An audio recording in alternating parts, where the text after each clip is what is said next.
Hello and welcome to the SheClicks webinar. I'm Angela Nicholson and I'm the founder of SheClicks. Before we get going, we have a word from our sponsor. This webinar is sponsored by MPB, the world's largest platform for used photography and videography kit. MPB has transformed the way people buy, sell and trade equipment, making photography more accessible, affordable and sustainable. MPB is proud to partner with SheClicks to help support women photographers and their work. So thank you very much to MPB. Okay, so let's get started. I'm delighted to introduce our speaker, Karyn Louise, aka Ruby London, a multi-genre photographer based in London. Hello, Karyn. How are you? Hello, I'm good. How are you? I'm very well, thank you. It's lovely to see you. Thank you for having me today. This is quite exciting, Very actually. My webinar today is called Ebb and Flow, My Photography Journey, and I will be just talking to you about basically my photography, my journey, how I earn money from photography, and my personal project, and just generally giving you like an insight into me. So let's start. So who am I? So I am the founder of Ruby London, and I'm a multi-genre photographer, and I'm based in London. I shoot the following genres. I shoot still life, I shoot brand and content, and live performances. And I do have some side genres that I also shoot, such as e-commerce. I do press and photojournalism, and I do event photography as well. So how did it all start? Well, my photography journey isn't the same as anybody else's, I would say. It didn't go the same way as in I went to uni, I studied photography. Didn't happen. I actually have a degree in drama and acting, with theatre studies, with performing arts. I wanted to do photography at the same time as I did drama, but both courses went on at the same time in college, so I had to pick one, and acting was my first love, so I went with acting. Once I'd graduated from uni, I started working as a PA in an office, doing admin work and some PA work. And to be quite honest, I would say I was a struggling actor. You know, you had to find a job, you had to make money somewhere. And so being a PA and acting was something that being a PA, not an admin assistant, was something that I did. I then began to think about, you know, okay, if this acting thing's not working, what else am I going to do? So then I decided to take up photography. And with that, I decided to look for an online course that I could do while I was working alongside my PA work. So for me, I think it was the actual realization of, if I was going to be an actor, I would have to then put my trust into another person, which I'm not. I do trust people, but I don't like depending on people. Maybe depending was the right word. I have to depend on an agent to help my career propel forward. And for me, I would rather do it myself. I'd rather have that control of my own career and my destiny, if you like. So that's when I decided to go into photography.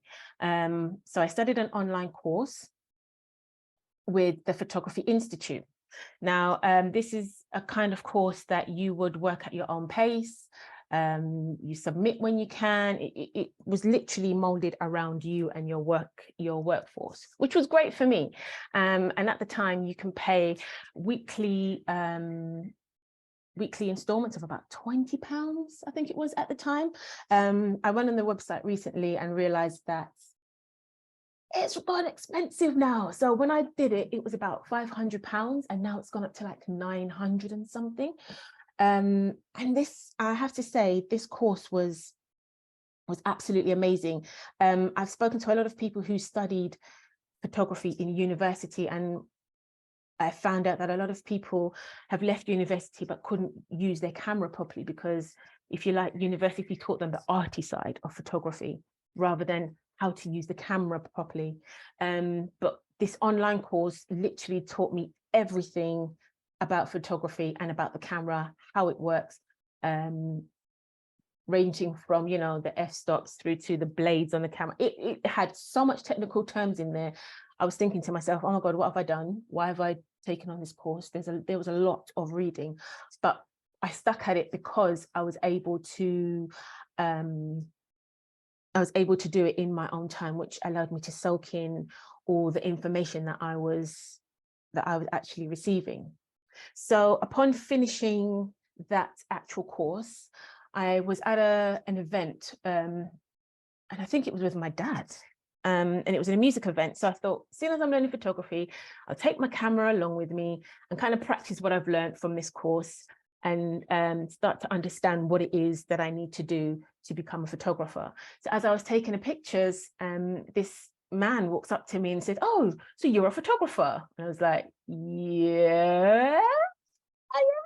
But I wasn't, you know, I'm going to try and play it cool and act like I know what I'm doing. And he decided to ask me to do some product photography. And that was like my first encounter with product photography. Now, I don't have images for that because I'd lost those images due to my hard drive corrupting. So I'd lost that, which is a shame, because I would like to actually go through memory lane and see what those actually look like. They're probably horrendous, but you know, you live, you learn.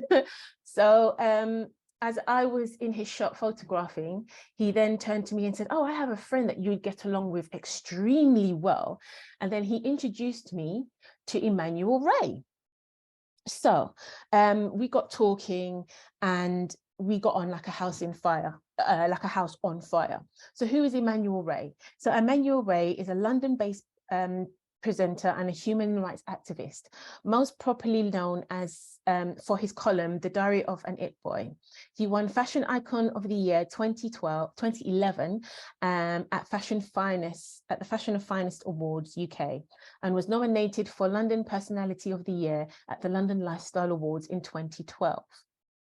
So in the early part of his career, he wanted to build his brand so that he could be seen as almost like a socialite. So this was around, what, 2009, 10-ish.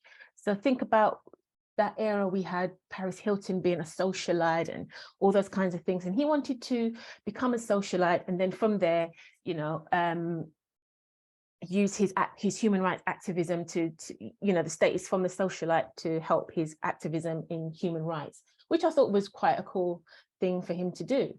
So he asked me if I could walk around with him to different events and take pictures of him at events. So he was creating his own paparazzi, basically. And I was like, yeah, why not? You know, it was something for me to do. It was nice to be recognized as a photographer, even though I just finished my course like last week. So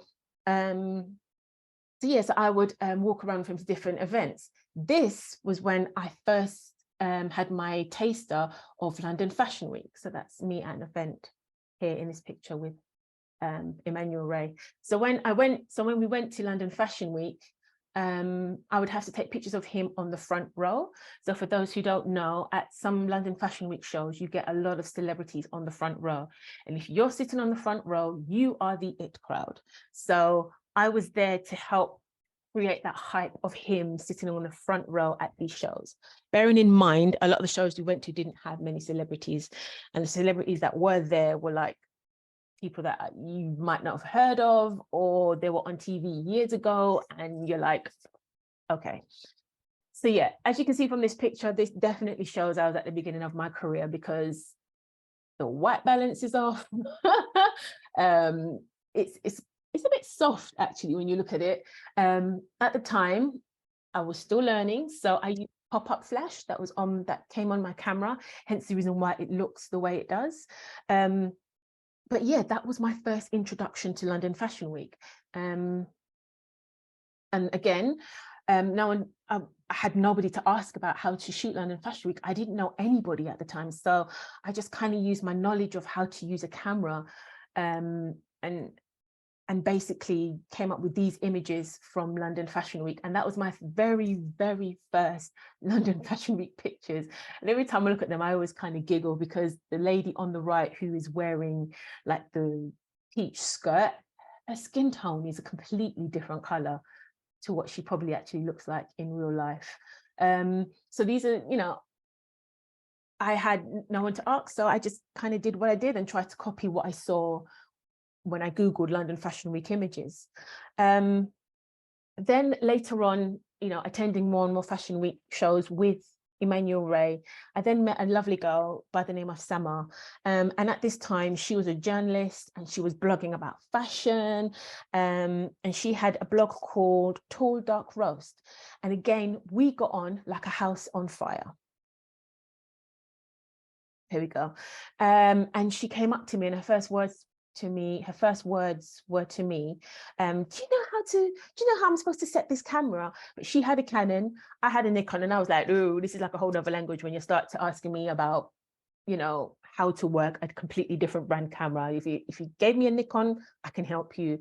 But Canon, no, I don't speak no Canon language. So eventually she then turned to me and said, look, I can't pay you for to use your images, but I will happily credit you if I can use 2 of your images in my blog. So as you can see, the London Fashion Week one with the models on the runway, that was one of my images, and the one just above it is another one of my images with Emmanuel Ray sitting on the front row. So yeah, so that was my very first published image. Again, this must have been about a month or 2 just after I'd finished my course. So yeah, so through attending, you know, network events, talking to people, I found out how to then attend London Fashion Week on my own and without the backing of Emmanuel Ray, because he then began to stop attending Fashion Week and started going into other things and pretty much didn't require my assistance anymore. But then because I liked fashion, London Fashion Week was like, oh my God, I've got the bug. I need to go back. This is amazing. I need to, you know, so I found different ways of being able to attend London Fashion Week. So once I'd found that out, I was like, right, I'm on it. I'm getting in there. So then I get to Fashion Week and shock, horror, to my surprise, I find that London Fashion Week is full of men. And I'm like, oh boy, this is going to be either funny or this is going to be creepy, troublesome, or, you know, and so I felt like as a female and as a Black female, I'm going to definitely have to hold my corner. And luckily for me, I have thick skin. So I was always ready to give back the same energy should someone try anything with me. And then this is, sorry, I forgot to show you, that's the picture of Sama. And then just to show you some of my first Fashion Week images, again, still learning. No one didn't tell me about things like the white balance to use at London Fashion Week. So yes, you can see one model looks relatively normal to the left, and then the model in the middle looks like she's got jaundice. She's just completely yellow and orange. But you know, you live and you learn these things. So at Fashion Week, there is an actual hierarchy. And these are the things nobody ever tells you, but you learn it as you go along. So the hierarchy is as follows. On the top of this pyramid, you have the house photographer. The house photographer is the person who is photographing for the designer, hence the reason why they're called the house photographer. They get first dibs on where they're going to sit during the show. And normally it's right center, smack bang in the middle of the runway. If the runway is just a straight runway, they're smack bang in the middle. If it depends on the shape, if the shape of the runway changes, so it's a U shape, for example, then they're going to sit in the middle of that U shape of the runway where the models are walking up, so they can have a clean, crisp shot. Then second in line is the house video, and again, that's video for the brand. And they too get to choose themselves where they want to sit or where they'll want to place the cameras. And then second to that, you have large agencies. One off the top of my head is Getty. They have their third dibs on that. Then fourth, 1, 2, 3, yeah, 4, you get small agencies such as Redfern, or I've lost some of the agency names. And then last but not least, you get the vloggers, bloggers, and the freelancers.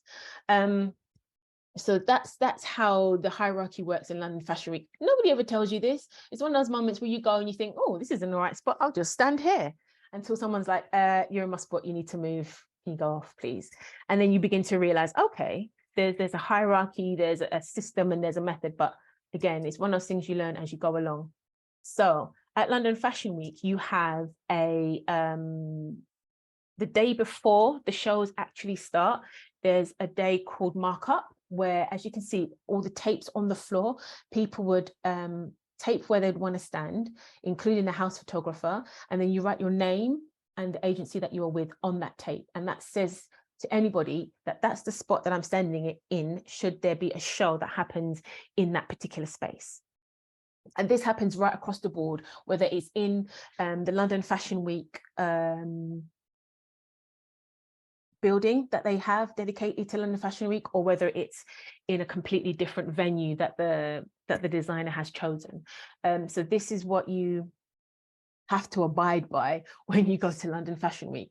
Now, what began to happen was the larger agencies, the photographers there began to get greedy and decided that they were going to tape as many places as possible and start to write fictitious magazines and newspaper names, so that, you know, by the time the bloggers, freelancers and smaller agencies go in to mark up their spot, there's practically nowhere for you to actually mark up your spot. And then you begin to realize, and you look, and I would used to look at the name written on the magazine, and then I would Google it and I can see whether they're lying or not. And I'm like, well, that's not a real one. That's not a real one. That's not a real one. And so you talk to whoever tried it and say to them, look, this is not right. You can't just take up all this space for whatever your reasons are, especially using fictitious magazines and newspapers. If you're marking up for a friend, that's fine, because then their name is there, and that's a real person and they're coming. But just to mark up a space just so you can have a different angle to shoot in, knowing full well that London Fashion Week gets really packed, it's not the way to go at all. So if you are a kind of person who thinks, oh, I wouldn't mind doing London Fashion Week, you know, you have to be A, thick-skinned, and B, you have to be prepared to be sitting very close to people that you've never met before. It can get very packed in some shows.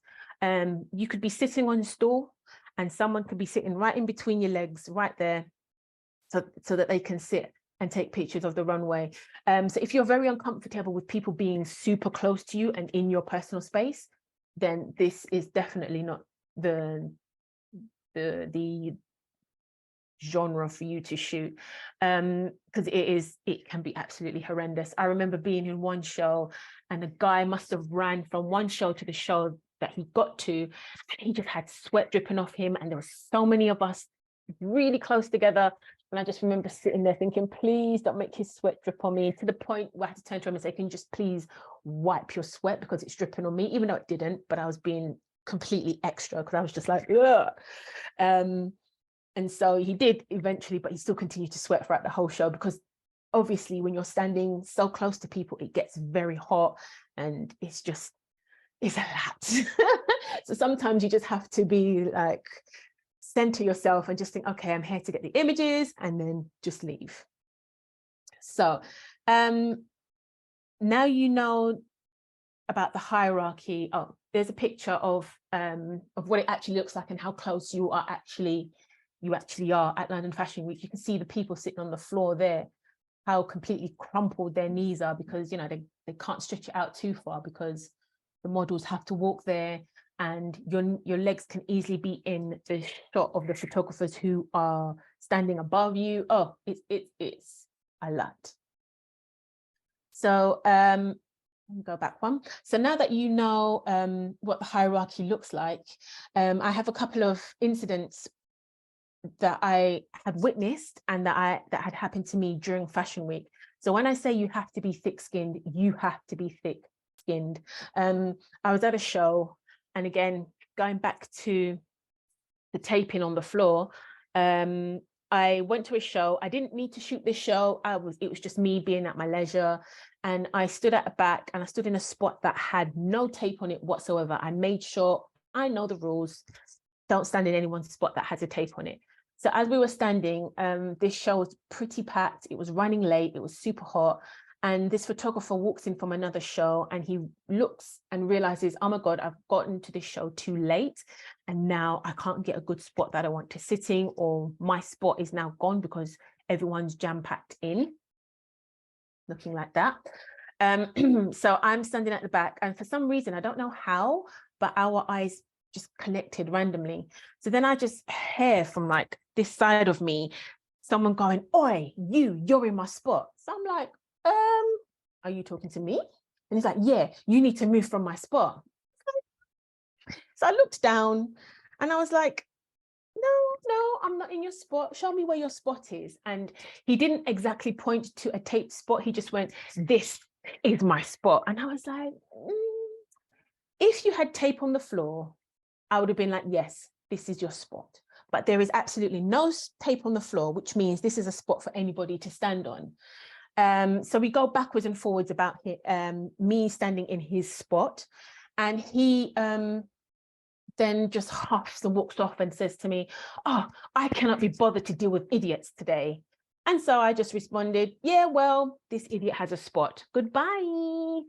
So in moments like these, you, again, like I said, you have to be thick-skinned, but you also have to be very clever how you answer people, because I also have witnessed people getting into arguments at London Fashion Week, and the aggressor gets to stay and the person who's reacted to the aggressor ends up getting chucked out. And so sometimes you've got to be quite, quite clever, to the point where, you leave the aggressor with no words to come back to you at. So by me saying that to him, he couldn't really say anything to security guards to get me chucked out, because I didn't do anything wrong. You were just throwing a strop. You thought you could look at me and just pick on me and tell me to move.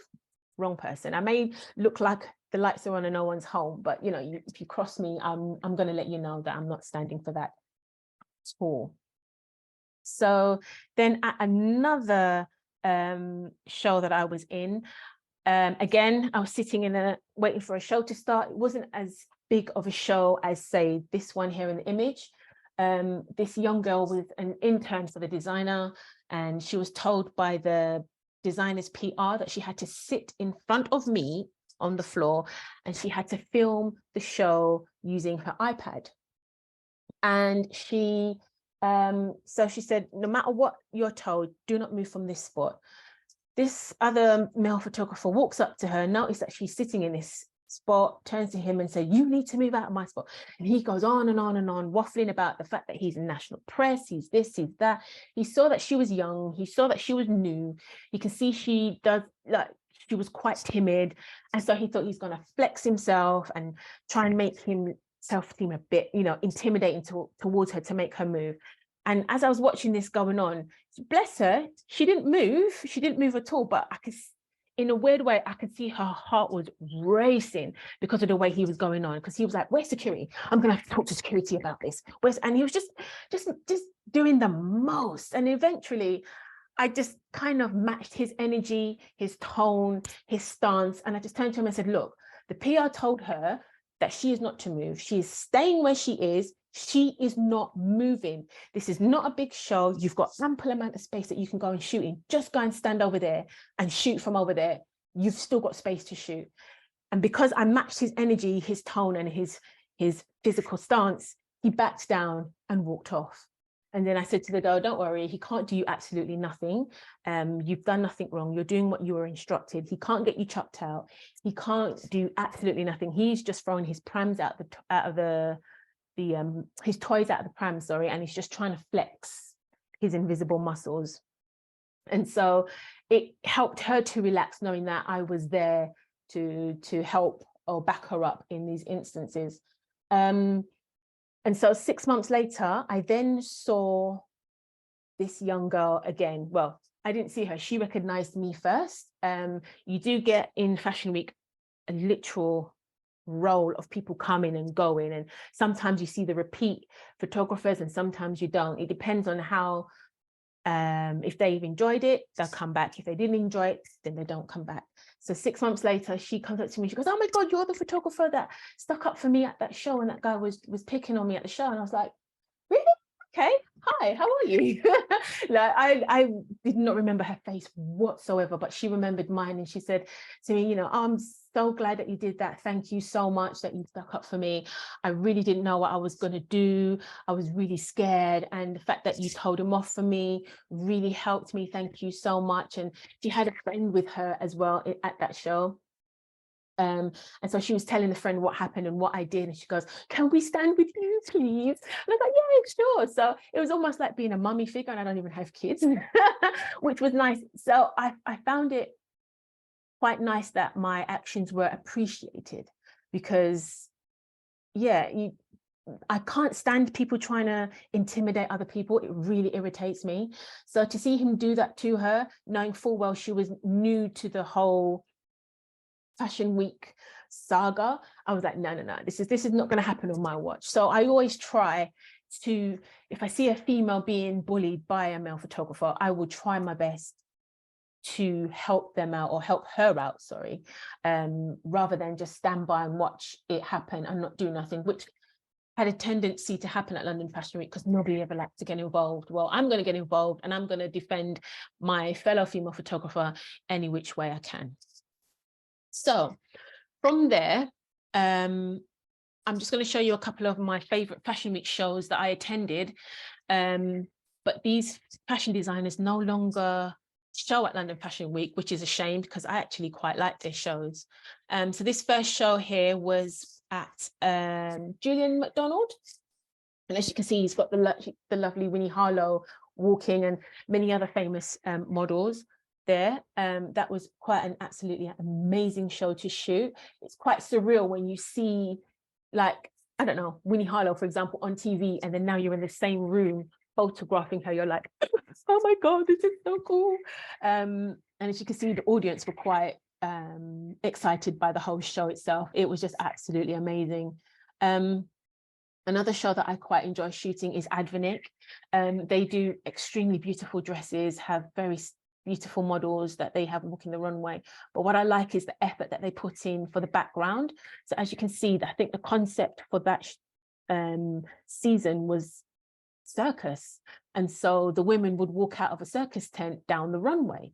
And I feel like when designers make that effort to make sure that their show has, something in it rather than just a grey runway, it's always a pleasure to actually photograph. And again, this is another Advenic show, another season where they had the Magic Garden. And the garden was absolutely amazing. And I met the guy that made the garden. Everything he did by hand, and the detail that went into that garden was just absolutely just amazing to shoot.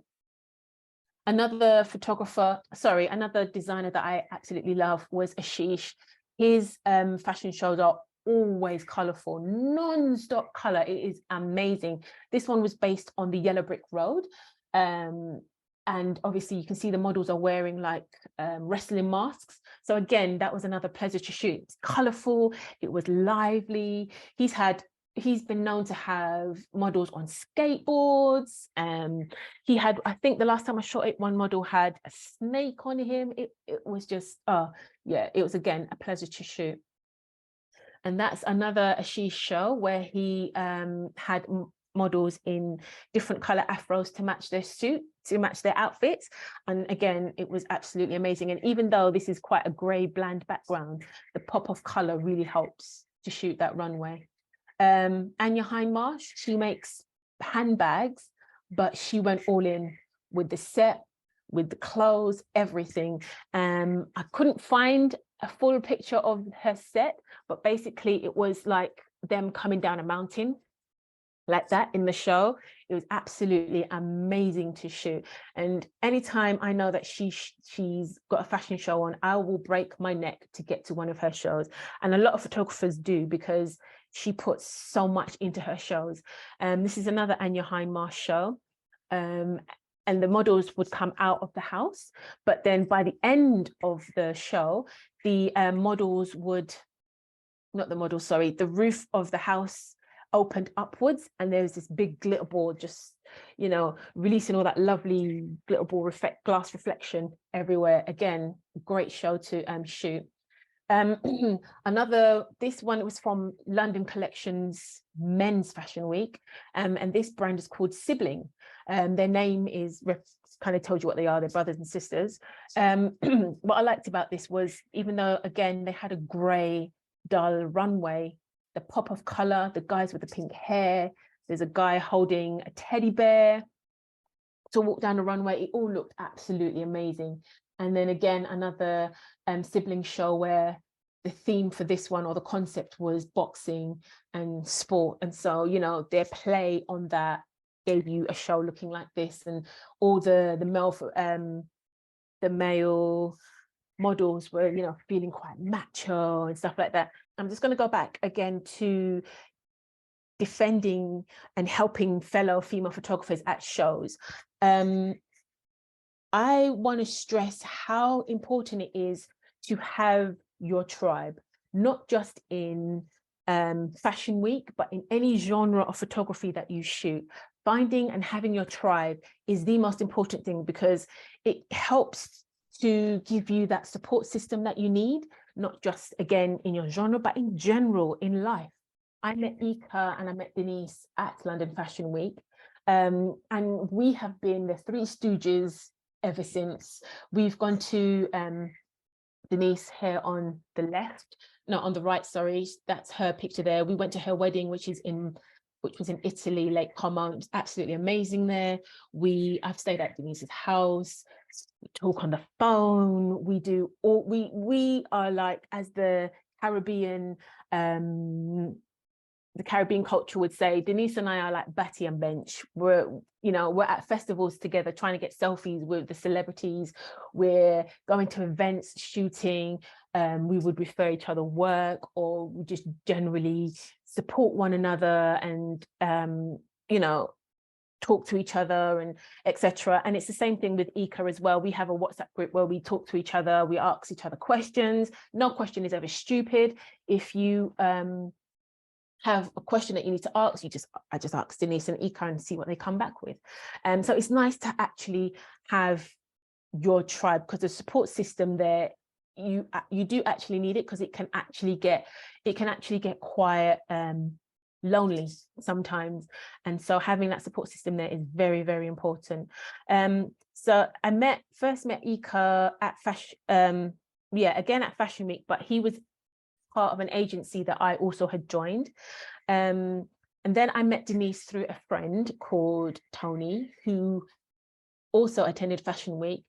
But Tony was the kind of male photographer who thought he was going to police, I think police is the right word, the women that attended London Fashion Week.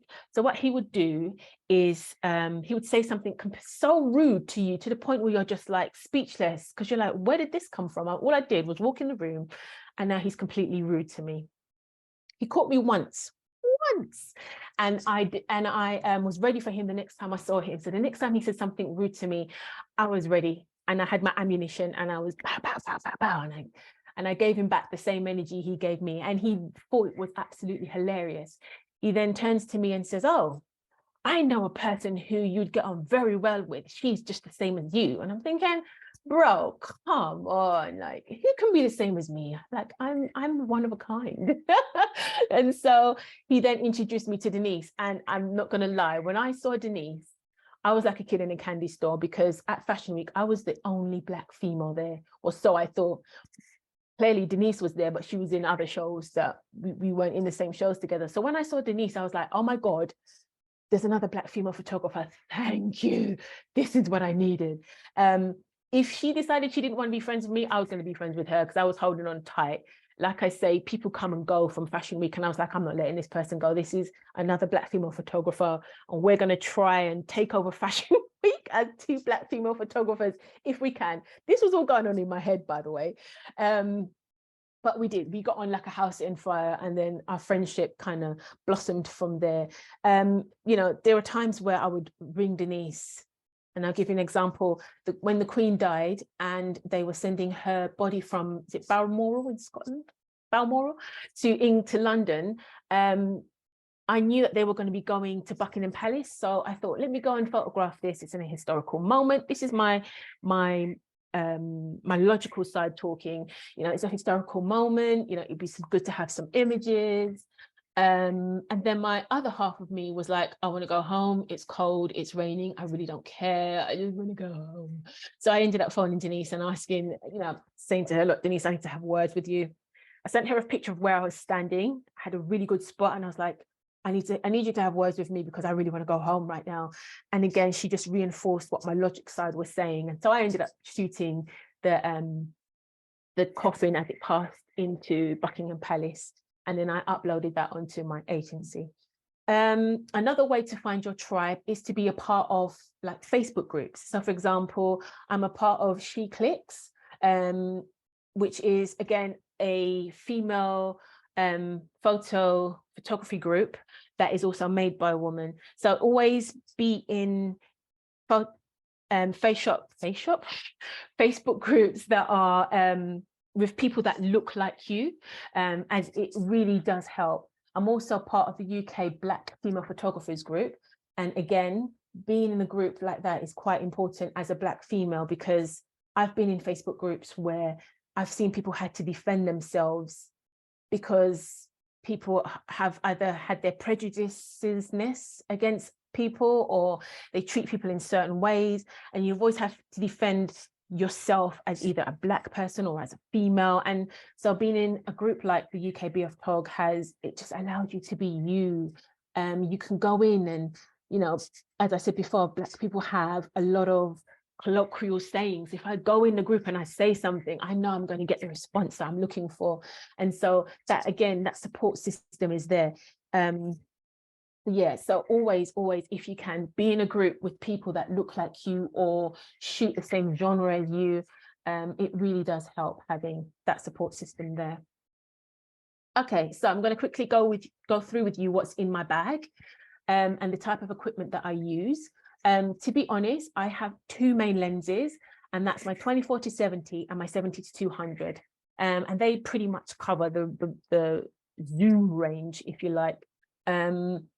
And so anytime I'm asked to do an event or shoot something, those are the two main cameras that's pre-packed in my bag. Just pick up my bag and I go, and I know I'm covered. I do have other lenses, such as a 50mm lens, a 20mm lens, and a 105 macro lens. I also have two camera bodies. I have a monopod, which is basically what I call the one leg of a tripod. But this is what it kind of looks like. It's a monopod. I tend to use this a lot more when I was at London Fashion Week. So it kind of gives you some stability, because trying to shoot Fashion Week on freehand when a designer has 25 looks, no, your arms are going to give way at some point.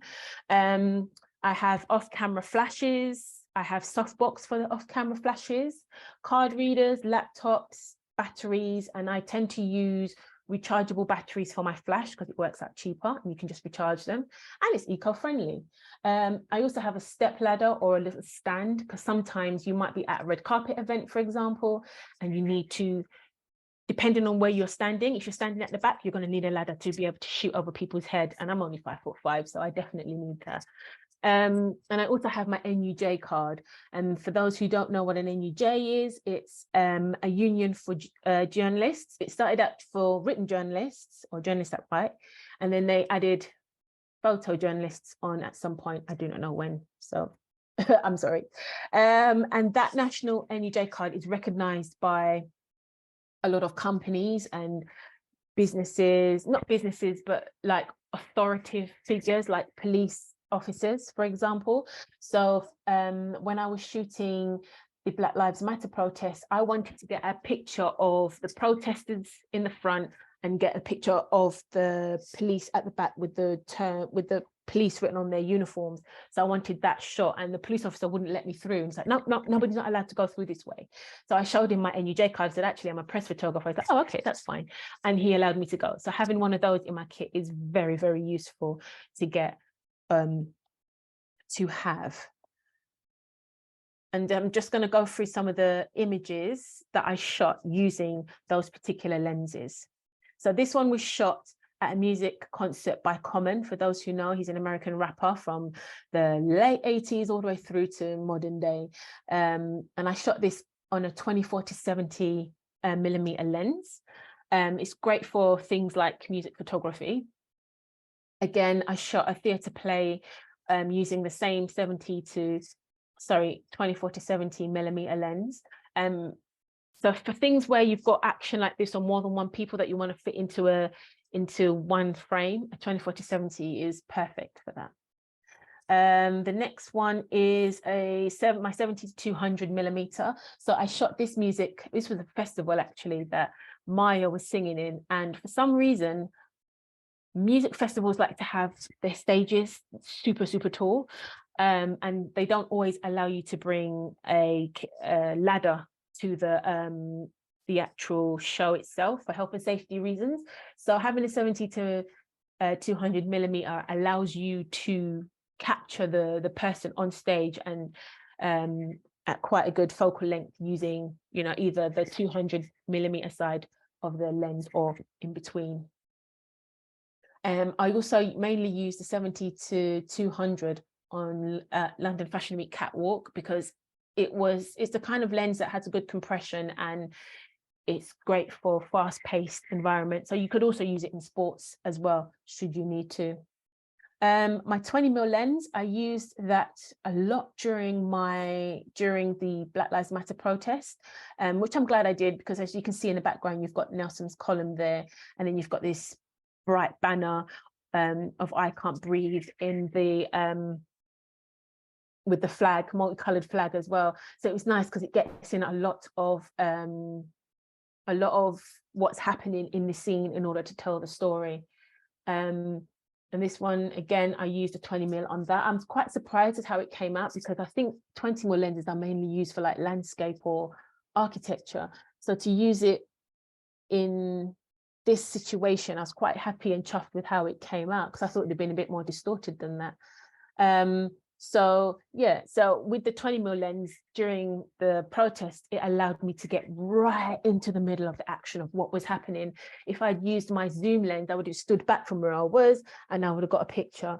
But when you use a prime lens, like either 50 or like a 20mm, it forces you to get into the action and really hone in on the story that you're trying to tell. 50mm lens, again, this was at a London Fashion Week presentation. And so my 70-200 was not the right lens for this because I needed to be a lot further away in order for that to be in focus. And so I used my 50mm lens. Luckily, I had that in my bag with me. So I was able to take these pictures and also get in the lovely background that they had there. Again, I was at an event called the World Travel Market, and I was just walking around with my 50mm lens and just snapping all the different people that are walking around in their cultural costumes. So the World Travel Market is it's not an exhibition, but it's almost like the photography show, but this one's just for where different travel agencies come in and talk about tourism and trying to get people into their country for tourists purposes, and that's what this character's from. This person, I couldn't tell you what country he is from, but I absolutely loved his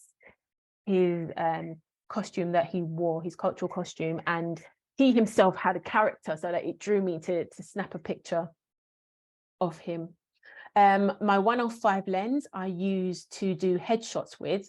I no longer do headshots, but again, that's what I would mainly use that lens for.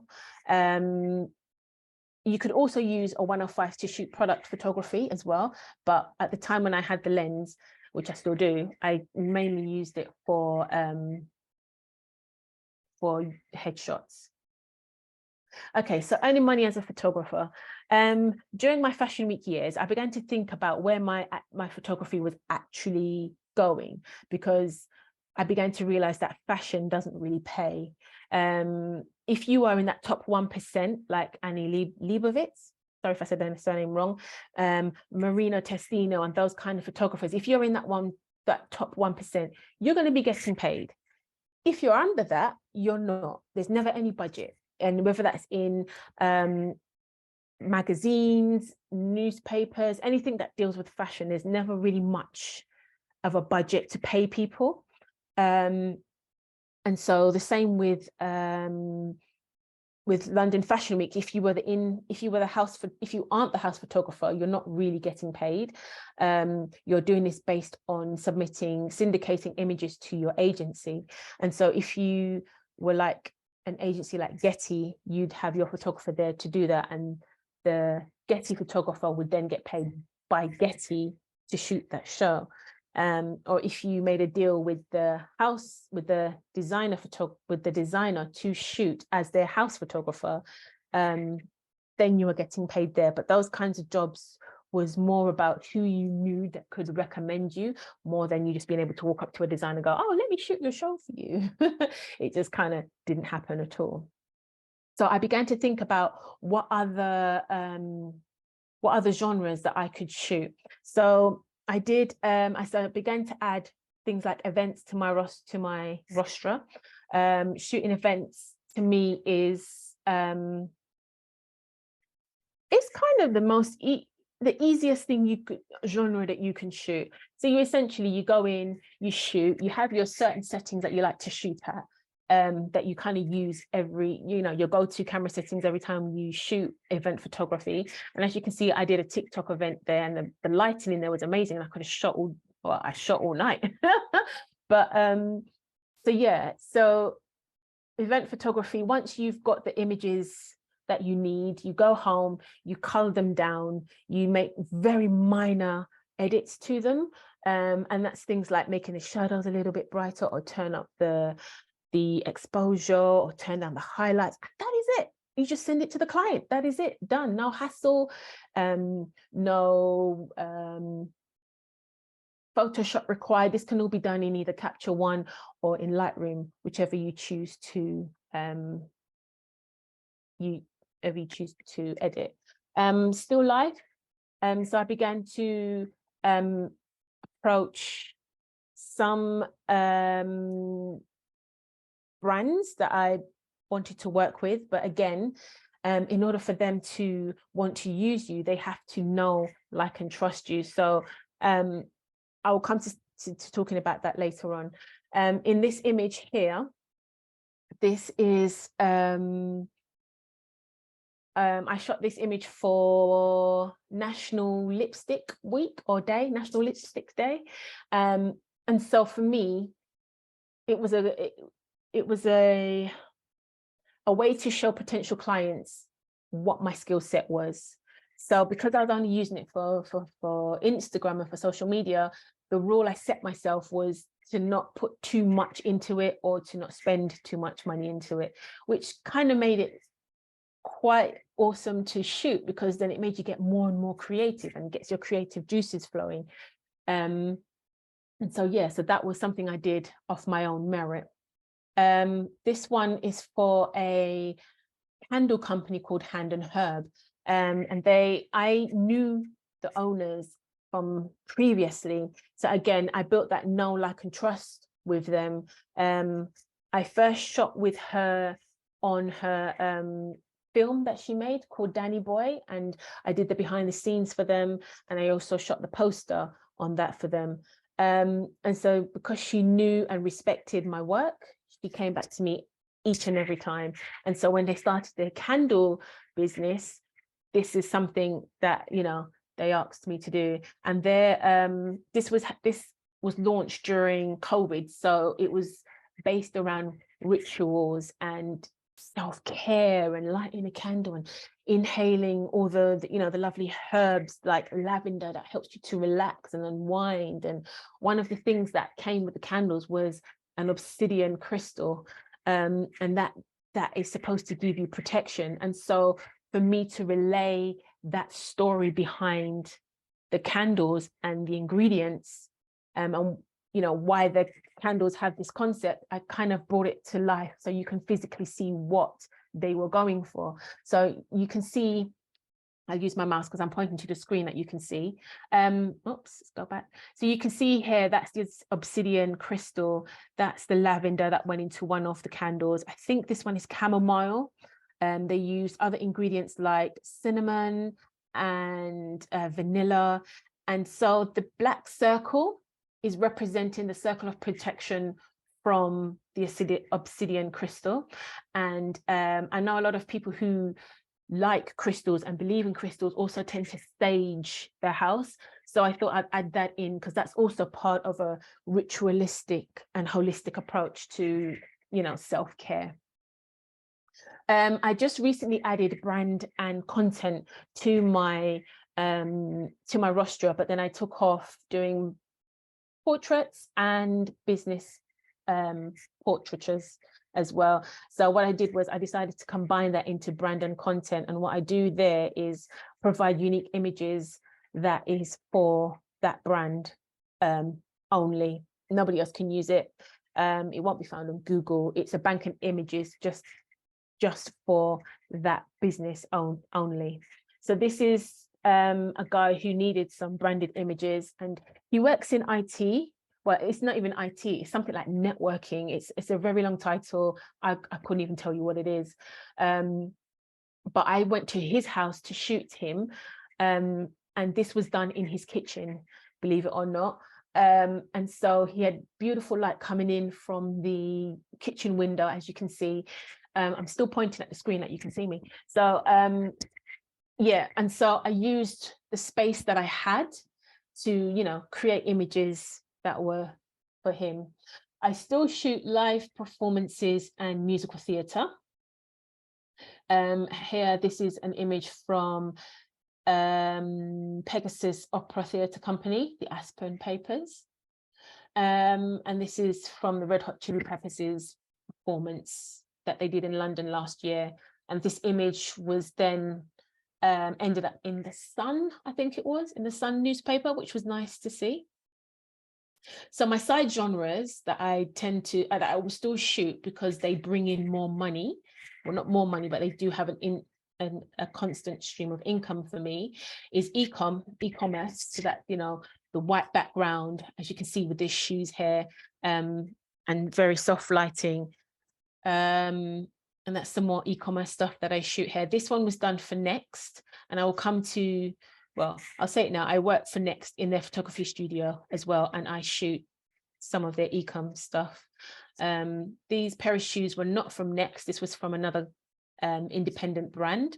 But yeah, that again, e-com is considered like the most boring genre to shoot, but it brings in the money and it pays the bills.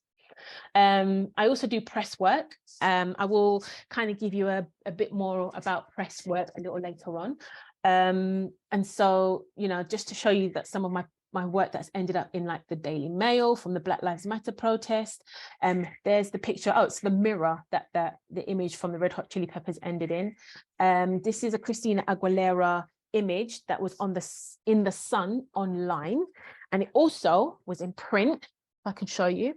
So here's the Sun newspaper, and this is it in print. So I was quite happy that that ended up in the Sun newspaper, and I'm the kind of person I will go and buy a copy and keep it as reference for later on in life to have.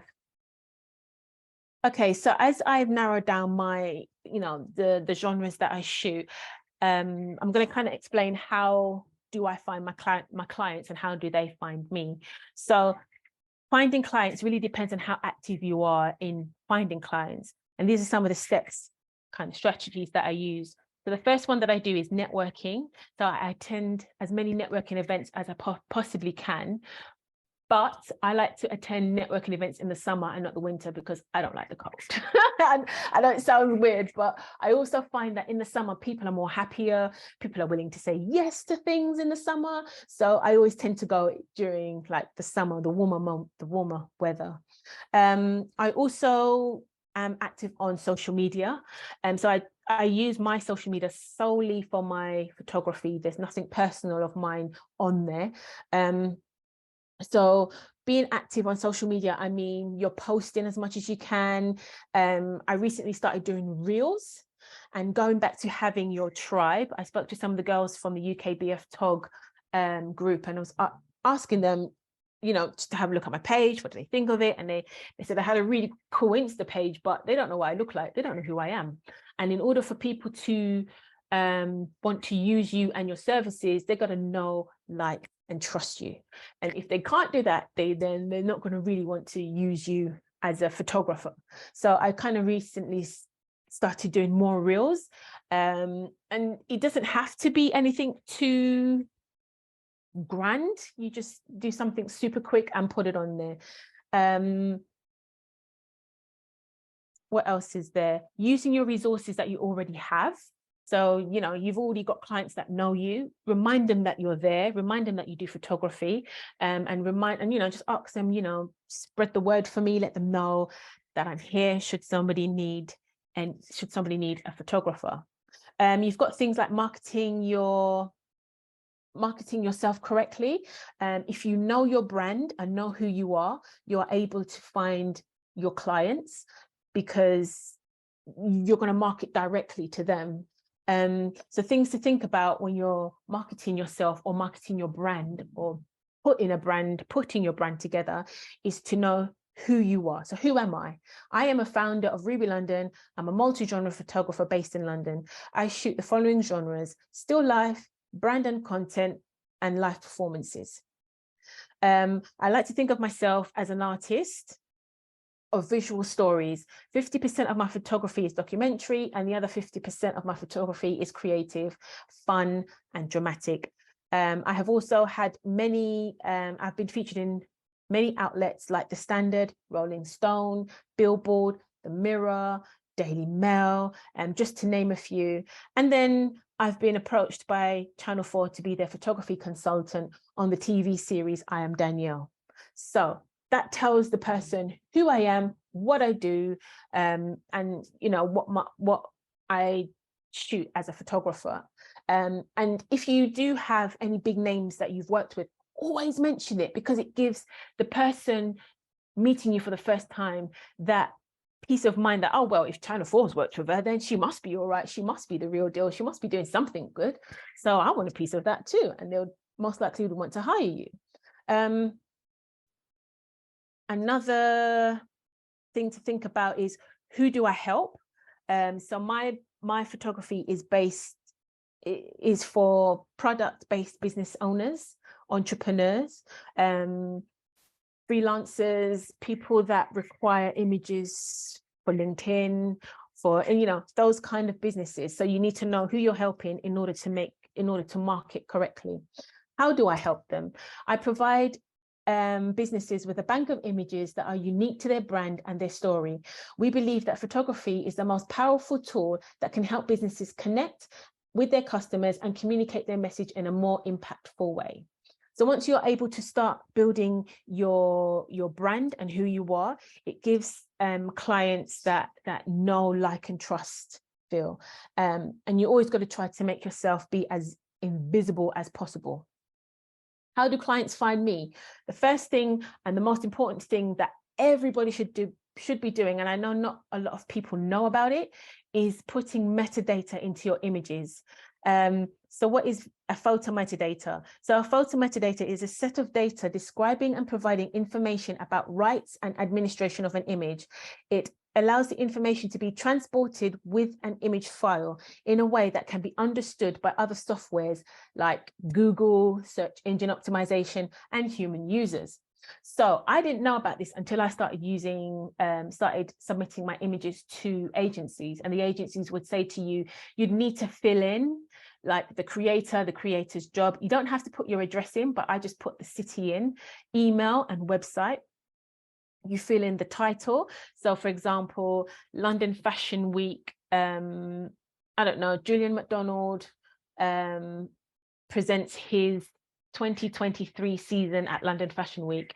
And then you put in the description what's happening in that picture. So the model is walking down the runway wearing Julian McDonald's 2023 spring summer collection. And then once that's embedded in the picture, when somebody says, oh, Julian McDonald, 2023 season, did you see that outfit? Your image is most likely to come up because because you've put that image into the metadata.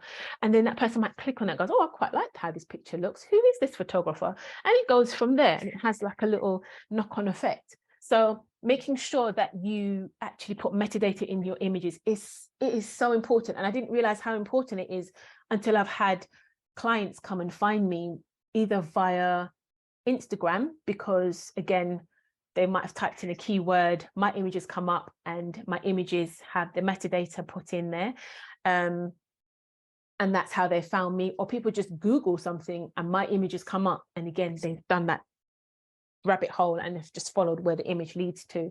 So again, having metadata is the most important thing to have. So on the left-hand side of the screen with the red square, this is what the metadata looks, well, the form, I'm going to say, it's a form that you fill in if you're using Capture One.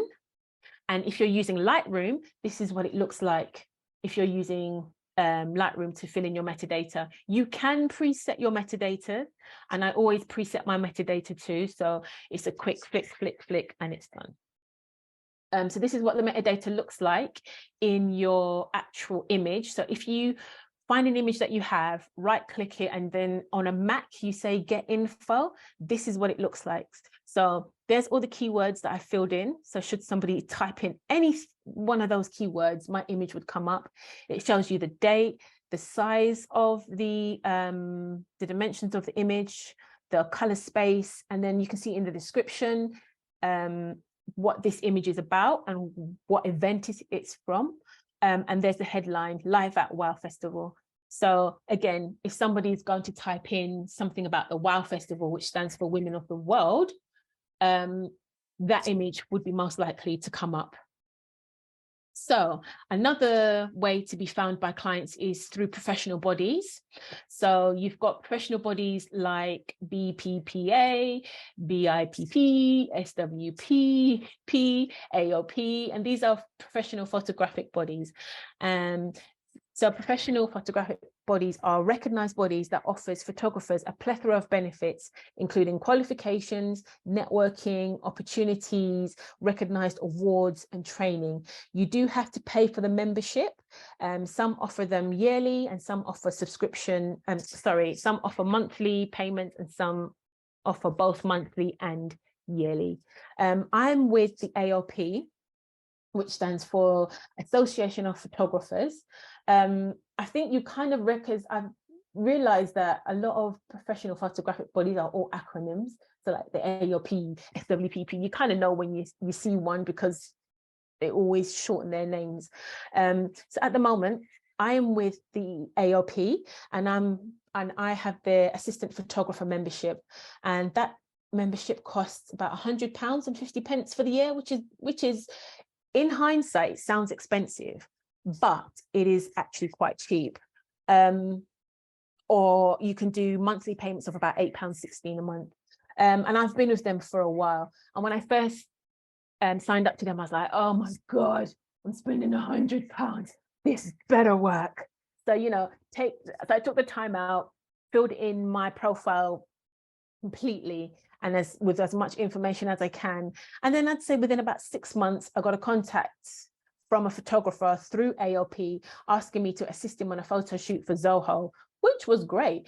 And so he asked me what my rates were. I told him what my assisting rates was. And he was like, yeah, sure, I'll have you. Let's do this. And that's how it started from there. And by the time, that was like a week's worth of work. So by the time you sit and think about how much you've paid the AOP for their monthly subscription, that one job paid pretty much for that one subscription for the year. And then I had extra money on top of that. So sometimes you have to invest in yourself in order to make your career work. It does sometimes feel like you're just doing nothing but spending money, but the return on it can also be quite nice. Another time my AOP membership kicked in is in about 2020, when I received a phone call from a team member from Channel 4 asking me if I could be a consultant on a TV series called I am Danielle. The character in the show plays a photographer, and they wanted me to design a photography studio to make it look like a professional photo shoot, because the character was a photographer. So I then got on a Zoom chat with the director, Dominic Savage, and he was just giving me an insight to what the show was about and what I needed to do. And then we began to talk. He began to know, like, and trust me. And, you know, he then offered me the job and then asked me to actually be in the actual program, TV program itself. So 16 years later, my drama degree actually came to fruition. I actually used it 16 years later. It was just like, okay. You know, your path takes you where your path takes you. So luckily that was not a course that I did in vain. So then to find out when I got there that the main character in this TV show was Letitia White, and she was the sister from the Black Panthers TV show. Yes, my jaw dropped to the floor. I was like, oh my God, I've made it. I'm acting with Letitia White. You lot can't tell me nothing. I'm famous. So it was quite a nice, it was a pleasure to actually work with them and the team on stage that day. It was absolutely brilliant. And then lastly, part of my subscription again, the AOP asked me to be in Photo London, which is the largest photo fair around, or is it internationally, I think, which presents like the best historic and vintage works while also spotlighting like fresh perspectives in photography. And so this image ended up in Photo London. So joining professional bodies can take you absolutely anywhere. The opportunities are endless, like I said before. So again, investing in yourself, that it might feel like you're spending money, but the returns on it is absolutely amazing. And that's me with my picture at Photo London. So you know the saying, a jack of all trades is a master of none, but oftentimes better than a master of one. And I say this because I'm hoping that we have all learned from COVID that having multiple streams of income is something that we should all have. It's all well and good in having savings for a rainy day. However, when that comes to an end, you have nothing. So having multiple streams of incomes, it doesn't have to be in photography. It could be in a different genre, in a different industry. But for me, I kept within the same industry, which is photography, as it's easier. It's just absolutely easier for me. So even though having multiple income or multiple streams of income really came in handy for me during lockdown. So luckily for me, I worked with Next, and I was put on furlough from Next. So that was a monthly income for me during lockdown. Just listening to some people panicking about not having any income coming in because they only shoot London Fashion Week. And so London Fashion Week's not happening because of COVID. And we didn't know what direction COVID was going to take the whole world. So they were stuck. They had no money. They had no income coming in. So I was lucky enough that because I worked for Next in their photography studio, I had an income coming in. So I was okay. I wasn't doing too bad. I've also do some press work, as you've seen in the previous slides. So in press photography, there are like different levels of earning money. So if you are the house photographer, i.e. you are employed by the actual agency themselves, your wages would start from about 27K to 55K. Sounds all right, isn't it? While that sounds like completely amazing, it's good money, and you get to go to all these amazing events that nobody else goes to. The photographers, correct me if I'm wrong, but the photographers that work for the agency don't own the images. So I don't know how they put their portfolio together when they can't use those set of images that they shot for the agency. I don't know how you show your skills, if that makes sense. So in some ways, it's really good because you get to go to these amazing events. But then on the other hand, if you don't own your images, what do you have to show for all that work that you've done? So then also you have a stringer press photographer. And again, they are it's gonna sound crazy, but they're like the subs on the bench. And what they do is, if their employed photographers can't get to an event, they would call the stringer to go and cover that event. And they get paid per shift, and their shift work starts from about £150 to £265. And I've heard some photographers that had to end up standing outside of a politician's house for whatever, how many hours, to try and get a picture of them coming out of the house and going somewhere, coming back in. And they had to stand there for hours. And I was just thinking to myself, there is no way on earth I'm going to stand out there for that many hours to get that one picture of a politician, for example, coming out of their house. And then you've got the freelance photographer, and that's myself. And that's where I would earn money through syndication, and each image that they license out on my behalf, I will earn on. So the payment for that is from pennies to 100. My very first image that I actually sold was for 65p. I was so shocked that happened. But that gave me a reality as to just how much your pictures can actually sell for. And then obviously shooting e-com as a freelance and for Next is another source of income. Assisting is also another source of income streams. I know people always tend to think about assisting as something that young people do. I still assist other photographers.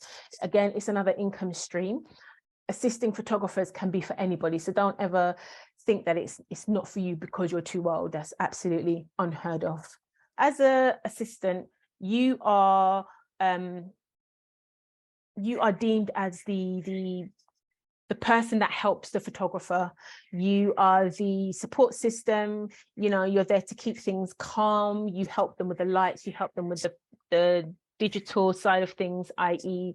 when they shoot tethered into the computer, and so forth. It's a great way to build a relationship with a photographer. And again, it gets them to know, like, and trust you. So for example, I met a female photographer who shoots for theatre. I assisted her twice.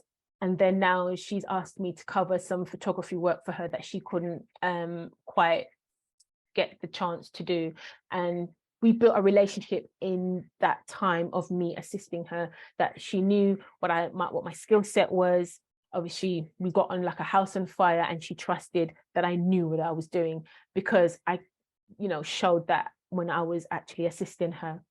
So there's different things that you, as an assistant, that you'd need to have. So there's some qualities that photographers look for in assistants. There's presentability.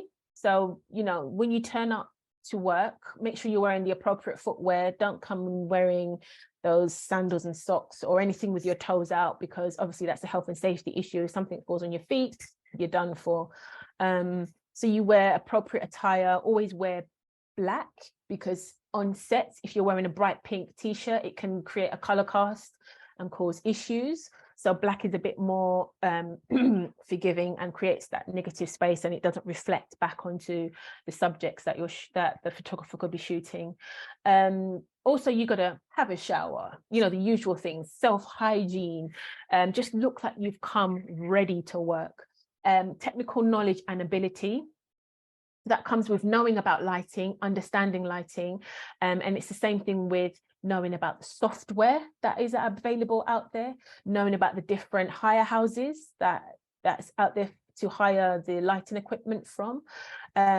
You've got to have some form of organization. Some photographers I've worked with are not organized, and I'm always like, nope, I've got it covered, I'll do it and get things sorted. And it's not just physically, but if you're on their computer and they're shooting tethered to a folder, I always organize their folders that it's easy to understand. So I use the the traffic light method. So the reds for no, yellows for maybe, and greens for yes. And I will mark images in that using those colors. So when they go home, they will always remember what images are for what. Paying attention to detail during a shoot. So if you see, I don't know, maybe the cufflink on someone's top is looking like that, you know, you stop, that needs fixing. Hold on a minute, there's a something on the background, can we remove that? You've got to be the second eyes for the photographer, because they're so concentrating on what the shot is and getting the shot and the composition that sometimes you can miss things like fluff on a top or the piece of hair sticking out. And there's also file management, as I said before, the red, yellow and green traffic light system that I use. Understanding health and safety, so things like knowing what plugs can be plugged into what sockets. So if you've got a 16 amp, you can't be plugging it into a 13 amp because that would just blow everything. So knowing things like that. Luckily for me, Next sent me on a course for first aid, so I do have first aid skills as well. Just generally having experience, and I understand that not everybody has experience, but the more you shoot on your own projects, the more it shows the photographer that you understand what goes into a shoot. You know how to handle the lights, you know how to use tethered, when the photographer tethers to the laptop, you know what to do and what software to use for that, because it gives them a peace of mind knowing that you know how to do this because you've done it for yourself. Generally just being honest as well. If you don't know something, say. It's going to work out cheaper for the photographer if he or she tells you or explains to you what needs to happen. And it's also just reflects better on you that you're honest enough to say, I don't know this, I don't understand this, can you teach me? I'm more times out of none, people are always happy to teach you how to do things. And then you just have like a sense of humor. Have a sense of humor, just have fun on the set, be cordial, be polite, be nice. And then having a second language always helps, because some photographers do travel around the world and it's easier for them to have an assistant that they know, like and trust, and that can speak another language. So that helps. Assistants are also known to have an assistant bag, and in these bags you're basically like the junk drawer, if you like. So you have things like a Leatherman's. A Leatherman's is like a very amped up version of a Swiss Army knife. If you ask your dad, your uncle, or your granddad, that generation is more likely to have a Leatherman's, and they will know what it means. You can still buy Leatherman's, yeah, but they are very, very expensive. I managed to buy myself a Lidl's version, which works just as great. Have a light meter if you've got an access to one. Protective gloves. So I've got a set of gloves which I forgot to bring with me to show you, but the gloves are very padded, and on the gloves they're padded at the fingers, here, and in the palm of my hands. So should I lift anything heavy, my hands are protected. I'm not getting any splinters. If I squeeze my finger in between something, the padding will protect my hands and my fingers, because at the end of the day, as photographers, our hands and our eyes are our main source of income. If you don't have those, then you're not really a photographer, then are you? Crop clips, and these are these little silver clips that you use to just pin things up, like backdrops, or sometimes if the model's clothes is too big, you might clamp the model's clothes. Actual clamps as well. I bring a terabyte hard drive with me just in case, and I would back up the photographer's image onto my hard drive until they can get home to then back it up on their hard drive, and then I would delete it, because just in case between the photographer going home and coming from the venue, anything can happen. They could lose the hard drive, they could have their kit stolen, anything happens. So at least if I've got a copy of the images there, it's just like a safety backup thing. Measuring tape, you never know when you're going to need measuring tape. Someone's always after a pen, so I just have stationery in my bag. Gaffer tape, people always need gaffer tapes. Ball gangs, and that's those extension lead plugs that you use with 4 plug holes in them. There's always times where I've been on set where there's just not enough plug holes. Screwdrivers, fuses, phone chargers, a cleaning camera kit. Usually photographers have their own, but sometimes they might have forgotten it. Basic first aid kit like plasters and maybe some saline wash just to wash the cut should somebody get cut. Deodorant, because I've had people ask me if I had deodorant before because they were sweating. Allergy tablets. I know I've got allergies, so I always have allergy tablets on me, but sometimes other people forget to take them. For the ladies, you always have sanitary products. I have a mixture of pads and tampons, hand cream, because sometimes, you need to moisturize your hands, and a grey card. Because sometimes, again, the photographer would forget their actual grey card at home. So being paid as an assistant, you can be paid as assistant. I wouldn't suggest to anyone doing any form of free work, because at the end of the day, you've got to eat like everybody else. The rate for assisting depends on your skill set, and sometimes it also depends on what they have as a budget.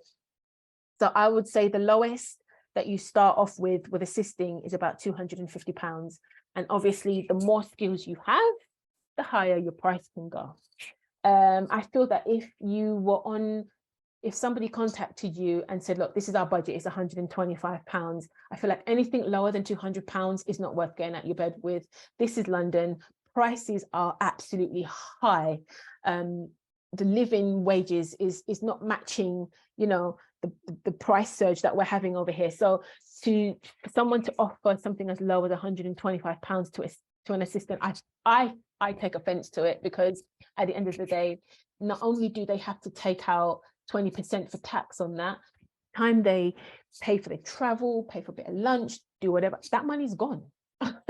So, 250, I think, is a good round figure to start off with if you're a starting assistant.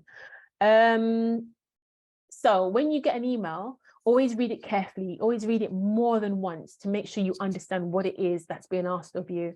Normally in some emails, in the wording, it does say state clearly if you will be paid. So some people will go, oh, this is our rate, this is what we have for the budget. And if the budget, again, like I said, is super low, have a think about, does it benefit you and the direction that you are taking your career in? Don't worry about them needing an assistant. Think about yourself, because at the end of the day, if you work for them and you've got paid £150 and it's more than what they've described, it's almost like they're just using you for cheap labor and then they've gone off to find somebody else again. So always think about, if you are going to do a really assistant photographer at a really low price, think about if it's going to benefit you and the direction that you want to take your career in. If it doesn't, you don't have to do it. You can just say, no, this is what I charge. If you are able to get more money in the budget, then I will happily come along. If not, I cannot do it for that rate. I cannot afford to be to do it as low as what you're saying that you have. Even if you could afford to do it at a low rate, because I don't know, just say hypothetically you can, is it something that you're interested in? If it's not something, say for example, you shoot models, but a food photographer wants you to assist them. Is food photography something that you're interested in? Do you really need to go on this set and be paid a lower rate for something that you're not interested in? Is it actually worth it, is what I'm saying. Don't be afraid to ask questions about the lighting equipment that will be used, because sometimes, you need to know, and they need to know what your skill set is. So you could say to them, or they might ask you, we're using Pro Photo. Do you have any skills in Pro Photo lighting? You can let them know what you can and can't do. It's the same thing with the photo equipment. Not all photographers use the same equipment. Some use Fuji, some use Canon, some use Nikon, some use solely film, some use phase one. And they always tend to like to use assistants that have skill sets or knowledge in that particular camera that they use. Always find out what the location of the shoot is, get the postcode, get the address, because you don't want to end up at the wrong place. And so you can then predetermine how long it's going to take you to get from your house to the location. And again, that then has a knock-on effect of what time you get up. you know, how long does it take you to get ready in the morning, get yourself together and leave the house on time to get there on time. Depending, if you're shooting on location, you might want to have a meeting point for yourself and the photographer, so you can meet up and kind of walk to the venue or the location you're together. And then you've got the call time. Always remember to ask for the call time, and that's usually sent on a call sheet that they send out to pretty much everyone. What's next? Okay, so this is just a quick email wording. Feel free to take a screenshot. So I know for some people it's really hard to ask whether there is a budget, because it makes some people kind of cringe at that, and it used to make me cringe as well. So some people kind of feel funny going, so is this paid? You know, it makes them feel like they're being kind of rude. So I kind of use these email lyrics, if you like, when in a polite way to ask if something's going to be, if this job is going to be paid or not. So it's like, dear Jane Doe, thank you for your email. This sounds like a great project and I am available on X date, but don't agree to anything until you can find out whether it's paid or not. If you say, yeah, it's fine, I can do it, and then you find out that it's really like low paid, then, you know, you've kind of agreed to something that now a low rate of pay that you might not have wanted to do. So you'd say, yes, I'm available on X date. Can you please confirm the compensation for this job? So that's just another polite political way, if you like, for saying, is this a paid job? So yeah, feel free to screenshot that or take a picture of that. So as an assistant, you are kind of expected to know the different kind of software that's out there.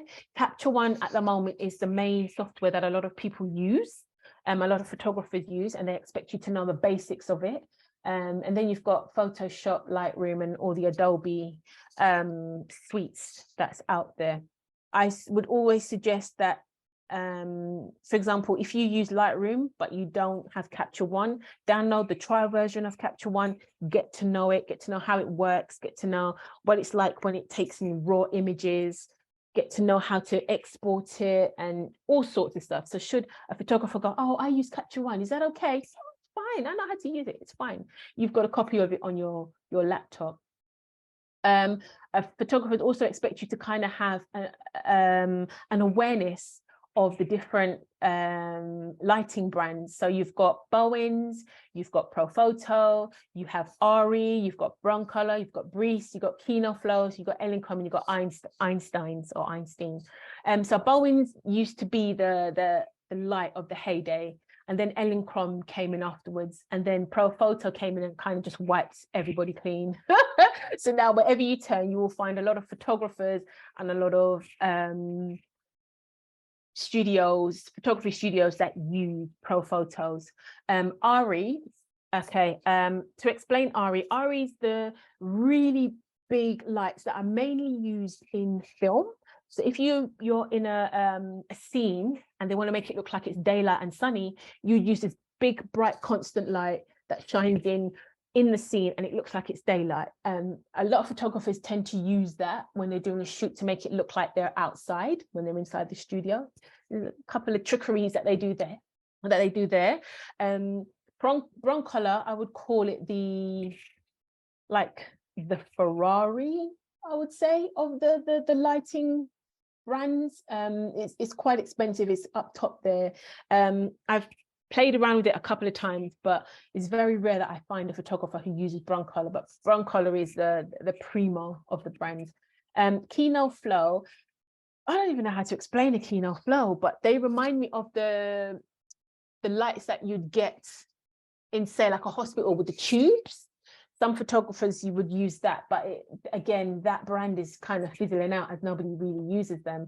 And it's the same thing with Einstein. They were once upon a time the primo brand, and now they've dropped. I think you've got other brands like Profoto and Elinchrom and Broncolor. And Breeze, again, as an assistant, you're expected to know the different lighting houses. You have Direct Digital, you have Pixie Pixel, you have Pro Lighting, you have Solar, Pro Center, Camera Works, Teamwork. All of these you're kind of expected to know. When something goes wrong on set, like for example, your camera is playing up and it's not doing what it's meant to do, they're going to expect you to think of one of these companies like Teamwork, for example, or Pro Center to help you solve the issue of what might be wrong with the camera or what might be wrong with the light. I've had that happen to me a couple of times, and luckily I have those numbers pre-saved in my phone. So if anything, I'll just go to it quickly and contact them and get help, because time is of the essence. You don't have time to sit and Google it very slowly and find out what. You have to be on it. You have to be quick and get things sorted before the client can kind of notice what's going on. Okay, so no, I think that's fine. So lastly, I just want to talk to you about when I have my ebb moments, I do my own personal projects. And so the personal project that I'm currently working on at the moment is called 50 Black Millennial Women.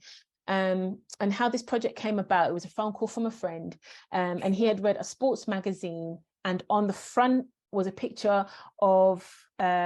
celebrating Lena Bloom, who was the first transgender model to be on the front cover of a Sports Illustrated magazine.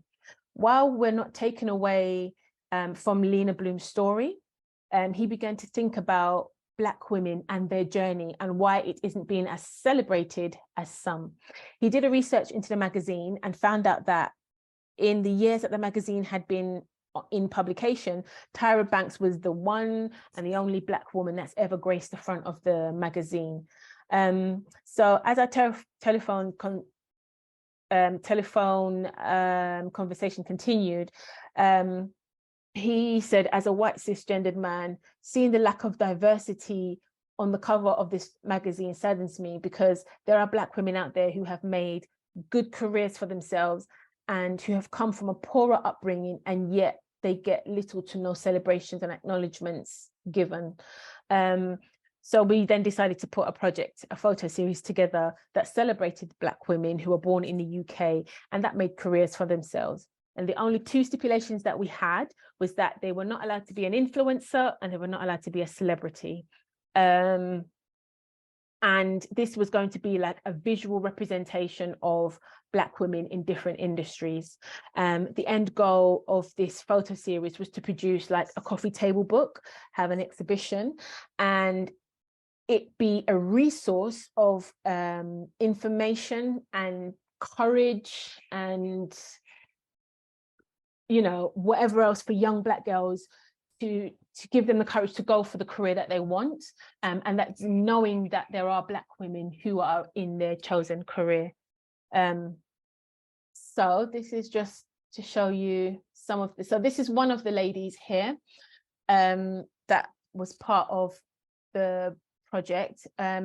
We started this project in 2020, just before the first lockdown happened, and we are just coming to 50 women at the end of March, which is going to be quite emotional, because I was really, part of me was like, oh my God, this project is taking long, but at the same time, the amount of women that I began to know and hear their stories, it's just been an absolute blast.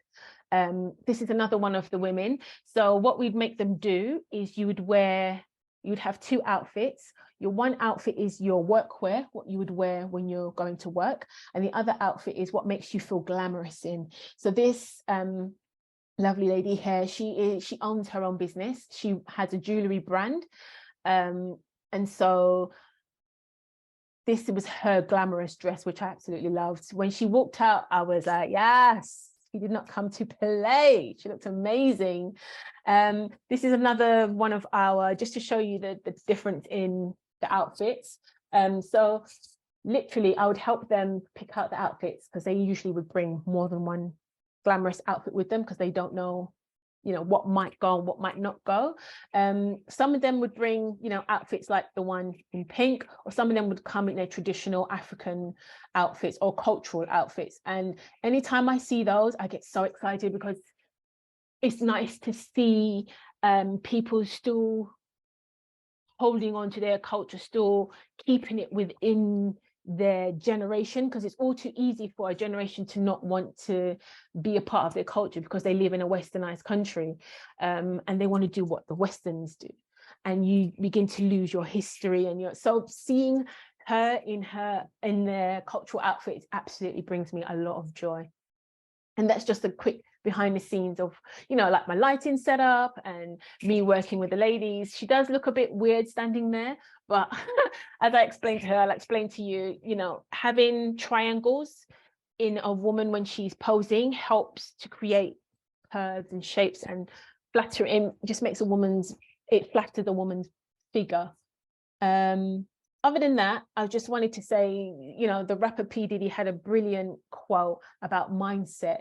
Your life is as good as your mindset. So if your mindset is negative, your life is going to be, well, it wouldn't be negative, but it's not going to be in a good place. So the more positive you are, the more positive things that will come to you. And another quote that he said, and this second quote is more for the older generation that always says the words, oh, I'm too old for this, I'm too old for that. That's Claire. No, you're not. You can do anything as long as your body allows you to, you will continue to do whatever you please. So you are never too young to start an empire, and you're never too old to start a new dream. And that is it. I'm open to any questions. That was great. Thank you very much. I love those quotes at the end. I think they really resonate with me. It's something I've said similar things to other people. Or someone was saying to me the other day, he wasn't sure if he was too old to do something, and I said, you're only too old once you're dead, basically. Just got to give these things a go. Anyway, exactly we have some questions for you. Yeah. Right. Do you have any tips for getting into concert or gig photography for someone early in their career? Sometimes there are rules about not having cameras in there if you're in the general public area or not commissioned. So how do you go about navigating that? Okay, so in terms to navigate that one is quite tricky, because I also shoot, as you know, concert photography. And how did I start? Well, because I'm part of a news press agency, that's what gets you in. Or if you are part of a blog, or if you're shooting for a magazine, those are the people that help you to get accreditation to get into shooting concert photography. And that is the best way to do it. I know there sometimes can be free concerts and local festivals that you can go to in London. If that's there, attend one of those, take pictures there, and that helps you to build your portfolio.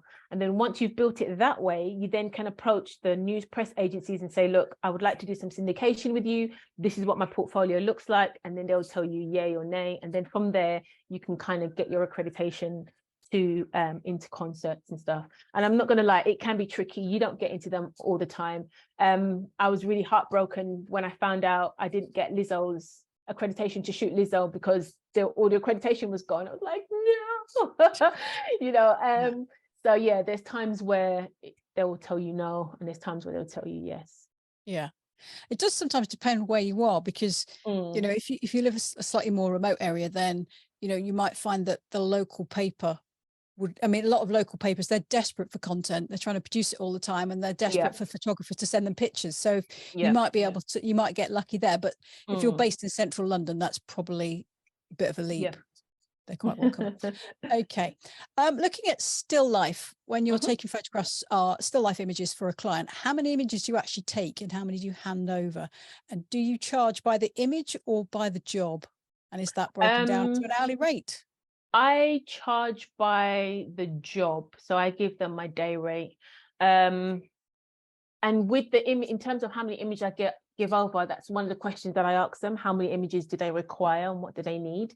And from there, you will know how many images you need to shoot for that day and how much products that they need shooting. So if you're doing still life, it depends on what the concept is. So if the concept, for example, is this bottle and it's all about this bottle, how many images do you need with the main picture of this bottle in in certain situations or within the concept? So it literally depends on what the client's requirements are. Yeah. I mean, I suppose if they just want a straight, almost like a record shot of it, or do they want something more creative, something a bit more interesting? Yeah, again, it depends. If it's e-com, then it's just a plain white background. And if they want something more to tell a story about the product itself and how it came about and what it's about, like, for example, the candles, then it gets more creative. But I would still, again, charge my day rate for that. Okay. Now, this person says they know that some photographers complete work through agencies. Are you linked with any yourself? And what advice can you give about how to approach an agency? Are they talking about a news press agency or an agent, like as in someone that represents? I think it must be a press agency. Okay. So yeah, I'm linked with a couple of agencies myself, but I do it through syndication. So I'm technically like a freelancer, as I was stated before. And how you get started with those is to attend as many free events as possible. So if there's a demonstration in your area, go and photograph that. If you have an opportunity to attend an event, like an opening of a museum, try and get some pictures of that. I say museum, but anything. Try and take a picture of that. Build your portfolio as much as you can using all the free events, and then approach the agency and say, this is my work, this is what I can do. And most likely more than none, they will take you on, because it means it's more photographers for their rosters, which means it's more pictures that they can sell, they can make more money. So yeah, it's not as hard. Some will tell you no, and some will just say, yeah, okay, cool, let's do this. And just to make you aware, with news press agencies, they do take their percentages. Some agencies take 50%. Some agencies take they give you 60 and they take 40%. So just be aware of that. And it's funny because even if you made £1, they sold your image for £1, they're coming for that 50%. They're coming for that 50p. And it's just like, really? My 50p? And which also then kind of drives home to a lot of photographers: ask for your money, charge your rate, charge for your skill set. You know, Jeff Bezos asked for his money. The news press agency is coming for their 50%. You know, all these companies are coming and asking for their money. They don't care whether you can afford it or not. If you said you're going to do it, they're coming for it. So make sure you charge. So I've learned that from the news press agencies. Yeah. Okay. Good advice. Right. We've got a sort of bit of a technical question. Obviously, it probably will vary a bit, but what camera settings do you use for your fashion shoots? Do you shoot aperture priority, manual? Oh no, I only ever shoot manual. I don't know what the others do, because I've never tried. I've never tried the others. I don't even use the video on my camera.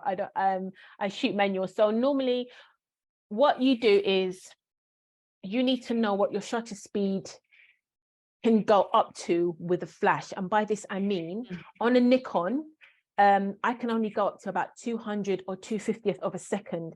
Anything more than that, I will get the black line that goes across my screen. So that means the shutter didn't move as quick as the light. So you need to know, if that's what you can only shoot, then you know that your shutter speed is going to be 250, and you'll work the ISO and the f-stop around the fact that you can only go up to 250. So that will vary on how bright you would want your pictures to be. Okay, thank you for that. This is a nice observation. It seems like many of your opportunities have come through saying yes to opportunities. Are there any occasions when you said no? And if so, have you regretted it? Let me see. I said no to stuff. I think I might have said no to a couple of events, and then it turned out it had really good celebrities there, and I'm like, oh, that's my selfie, my selfie opportunity missed. Damn it. I can't remember which ones off the top of my head, but I have said no to either shooting a fashion show or a music show, and it turned out to be a lot better than I actually thought it would have been. And that's because I judged the book by its cover. I was like, nah, it's really boring, and then lost out, and I'm like, oh man. Yeah. Okay. So just say yes, basically. Yeah, just say yes. If it's going to warrant your career path and it's going to elevate what you do as a photographer, say yes. If it's not, don't be afraid to say no. Okie doke. Right. Last question. Although somebody might jump in with another one. How do you go about, or how did you go about getting the NUJ card? Oh, NUJ, yes. Again, that's quite tricky because they're quite super fussy with who they allow to have the NUJ card. So again, in order for me to get the NUJ card, I had to attend different events like protests and things like that to build my portfolio, to approach the agency. And then once the agency sold my images, NUJ can then see that, oh, she is a press photographer because her images were sold by this agency. It's such a weird cycle that we go in. But yeah, so in order to get your NUJ, you have to have sold some images through your through a news press agency first, and then you've got to show them proof of payment. I almost lost my NUJ card just after COVID because they decided they were going to change the rules. They were saying, oh, there's too many people that are that have NUJ passes and that are not actually press photographers. And I literally had to argue my point that this was in 2020 when nobody was allowed out. How could you base the fact on whether someone's a press photographer or not because they didn't earn any money during lockdown? And it was quite weird to hear that coming from a union of all things, that you guys are hot on people getting paid and people being treated fairly, but yet you're turning around and saying to us that we can't renew our NUJs because nobody earned cash during lockdown. Can we rewind on this, please, and make it make sense? That is a bit crazy. And is it an annual renewal? Yes, it is an annual renewal. Yeah. And you pay, I think you can pay yearly or every 3 months or monthly. Okay. All right. Well, we've come to the end of the questions. Thank you so much for passing on all your knowledge and your experiences. It's been really interesting. Nice. I'm glad you guys enjoyed it, hopefully. Okay. Thanks very much. Oh, Hope to see you soon. Thank you very much. Thank you. Bye. Bye.